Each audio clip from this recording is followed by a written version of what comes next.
Hello guys. Now our today's topic is relation between solubility and solubility product. बच्चों हमने last video में solubility product KSP पढ़ा था. याद है ना what is KSP? KSP is equal to constant product of concentration of that ion. जैसे कि हमने एग्जाम्पल लिया था AgCl का. AgCl is one of the sparingly soluble salt. तो उसका KSP कैसे लिखेंगे, सॉल्युबिलिटी प्रोडक्ट कैसे लिखेंगे?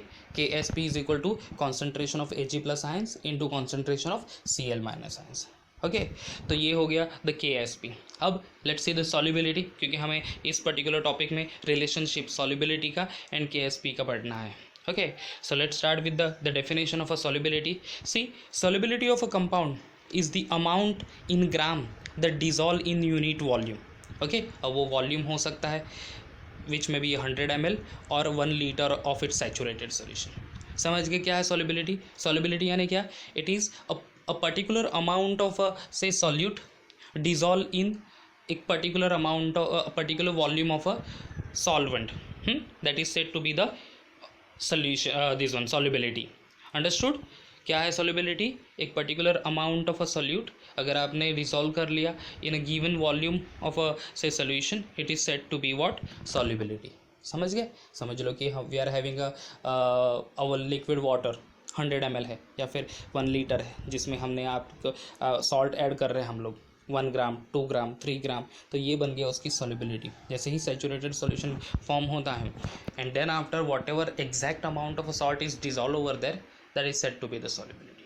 ओके, अब यहाँ पे तो सब्सटेंस जो सॉल्यूट है वो हम लोग ग्राम में कंसिडर कर रहे हैं. समझ लो हमने number of moles of a substance dissolve कर लिए in its saturated solution. So that term solubility is replaced by molar solubility. Okay, समझ लो अगर हमने number of moles of a substance, number of moles यानी बट ऑब्वियस वेट ज़्यादा हो जाएगा. अगर सॉल्ट का ही एग्जांपल लेते हैं 1-2 ग्राम नहीं होगा वहाँ पे नंबर ऑफ मोल्स यानी, क्योंकि 1 mole of a salt is equal to कितना है? What is the molar mass of salt? 58.5. Correct ना? 23 सोडियम, क्लोरीन 35.5. ये दोनों के एटॉमिक मासेस है सोडियम एंड क्लोरीन के. 23 प्लस 35.5 इक्वल टू 58.5. करेक्ट. तो 58.5 ग्राम ये अगर हमने सॉल्ट ले लिया इट बिकम्स 1 मोल सॉल्ट. अब वो हम डिज़ोल्व कर रहे हैं in a suitable solvent to form a it saturated solution, तो वो हो जाएगा molar solubility of that salt, क्योंकि 1 मोल सब्सटेंस हमने ये ऐड कर दिया उसमें. 2 moles 3 moles ऐसे भी ऐड कर सकते हैं हम.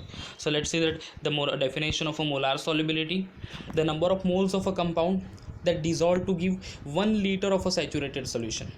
Number of moles of a compound that dissolve to give 1 liter of a saturated solution is called its molar solubility. Understood? इस actually topic में हम लोग we are going to see the relationship between molar solubility and the solubility product. Understood? इसीलिए वो molar solubility term introduce की है. सो molar solubility clear हो गया. Number of moles of a compound that dissolve in 1 litre of a saturated solution is said to be molar solubility. So simply molar solubility is equal to solubility in gram per liter divided by molar mass in gram per mole. Okay, चलते हैं. ये पूरा topic the relation between solubility and solubility product ये समझ लेते by considering one salt, a general salt. So consider here the solubility equilibrium of a salt that is BXAY. अब यहाँ पे x and y क्या है? x यानी coefficient number of that b, यानी b उतने पार्टी, जैसे हम लोग लिखते हैं ना H2O, या फिर समझ लो कि Na2CO3.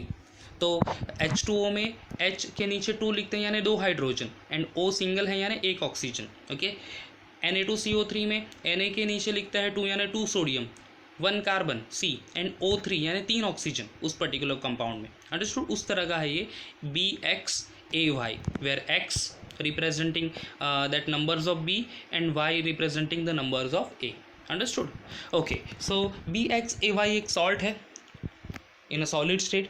डिसोसिएट हुआ जब वो हम लोग वाटर में डिज़ोल्व कर रहे हैं. क्या फॉर्म किया? X number of BY plus ions in aqueous state plus y number of AX minus ions in aqueous state form कर लिए. Okay, x number of BY plus ions and y number of AX minus ions form कर लिए. चलते हैं उसका solubility product लिखते हैं KSP. KSP यानी क्या, concentration of a product ion no. So concentration of B product ion कौन सा है, BY plus ions and AX minus ions. So BY plus ions raise to X, क्योंकि X नंबर है इसीलिए raise to X, and concentration of AX minus ions raise to Y. Okay, KSP क्या है, concentration of BY plus ions raise to X into concentration of AX minus ions raise to Y. Consider करो कि equation 1 है. Okay, if S is the molar solubility of the compound, उस जो compound है BXAY उसकी molar solubility है S, then the equilibrium concentration of ions, जो भी आयंस जो फॉर्म कर रहे हैं उसका इक्विलिब्रियम कॉन्सेंट्रेशन कैसे लिखेंगे, BY प्लस आयंस का X into S mole per litre, and AX minus ions का concentration of AX minus ions is equal to X into S mole per litre. समझ लो ये बात. Okay, if S is the molar solubility of both the ions, कौन सा ions, BY plus ions and AX minus ions, तो उसका उन दोनों का कॉन्सेंट्रेशन किस तरह से लिखेंगे हम लोग, concentration of BY plus ions is equal to X S mole per litre and concentration of AX minus ions is equal to X S mole per litre. Now दोनों का हमें वैल्यू मिल गया, BY plus ions and AX minus ions के concentration की value मिल गई in the equation 2. So the equation 2 will put in the equation 1. So we are getting KSP is equal to concentration of X S raise to X into concentration of Y S raise to Y.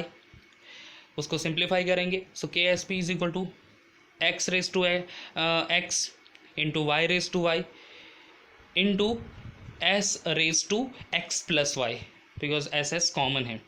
So KSP is equal to X raise to X into Y raise to Y into S raise to X plus Y. That is equation number 3.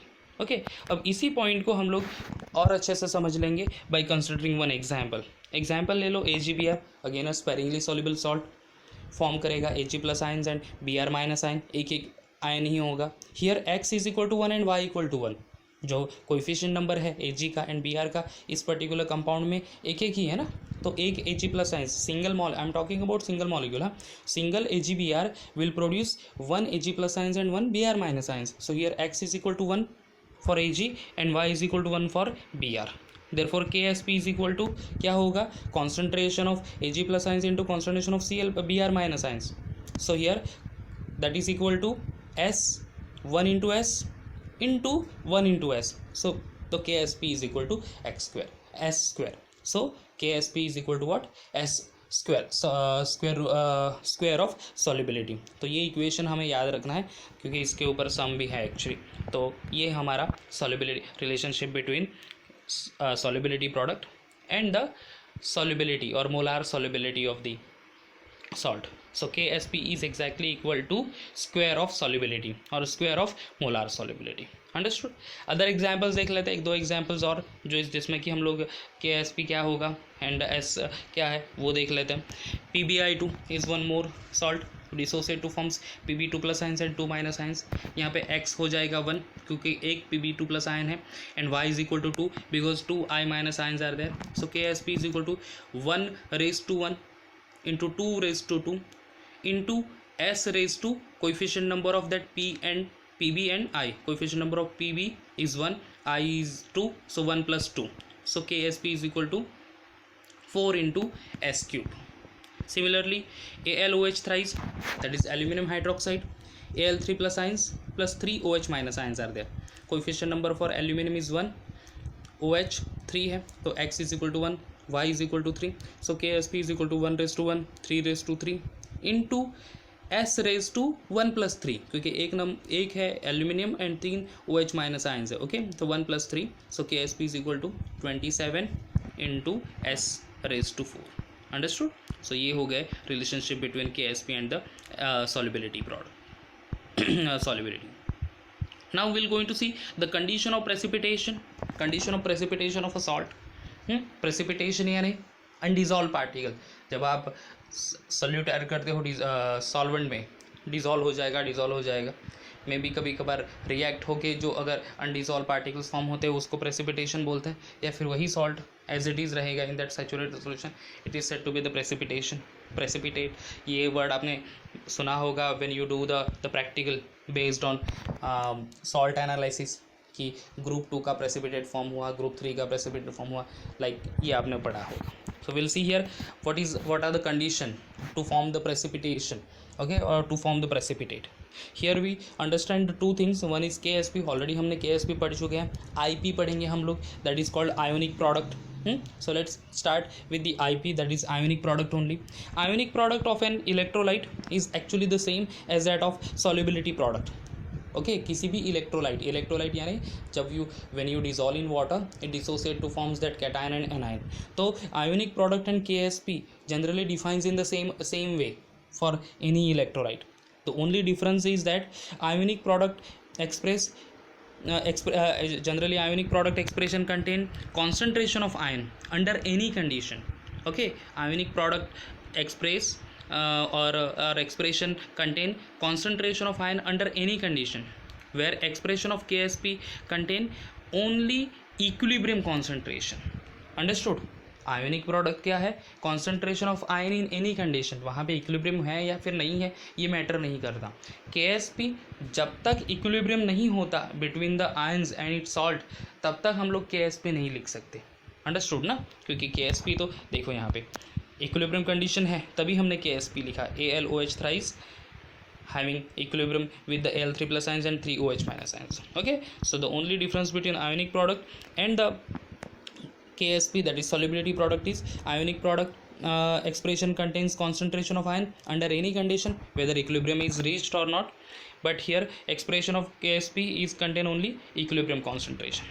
Okay, समझ लो, if IP, the value of IP ionic product is exactly equal to value of KSP. Okay, ionic product is equal to solubility product, तब हम लोग कहेंगे the solution is saturated and the solubility equilibrium exist. Okay, solution क्या कहेंगे? Saturated है और जो solubility है वहाँ पे इक्विलिब्रियम कंडीशन है actually. Okay, if IP is greater than KSP, the value of IP is greater than KSP, the solution is said to be the super saturated, and hence precipitation of a compound will be occurred. IP value अगर KSP से बड़ी है तो solution को super saturated कहेंगे, ज़्यादा से ज़्यादा हमें वहाँ पे अनडिजॉल्व पार्टिकल्स मिलेंगे and hence precipitation of a compound will be there only. And if IP value is lesser than KSP then the solution is unsaturated. Solution is unsaturated, जो कि हम लोग नॉर्मल सोल्यूशन यूज़ करते हैं वो, and the precipitation will not occur. Okay, ionic product concentration will be lesser than the KSP, तो solution क्या कहेंगे? Unsaturated, and precipitation will not be there. तो प्रेसिपिटेशन फॉर्म करने के लिए देखो, अगर IP और KSP वैल्यू सेम है तो इक्विलिब्रियम कंडीशन होगी. वहाँ पे IP की वैल्यू ज़्यादा है कंपेयर टू द KSP, तो क्या हो जाएगा? Precipitation will be there, precipitation of that compound will be there. If the IP value is lesser than KSP, so the precipitation will not be occur over there. Understood? So this is the way we can understand whether that compound forms precipitate or not. IP और KSP value से हम लोग पता चल जाएगा कि वो compound form करेगा प्रेसिपिटेट या नहीं. Understood? So this is all about the soluble relationship between solubility and the solubility product condition for the formation of a precipitate. Okay, अब सिर्फ बच्चों एक ही टॉपिक बचा है हमारा इस चैप्टर से, that is common ion effect. वो हम लोग नेक्स्ट वीडियो में पढ़ते हैं. Okay, thank you.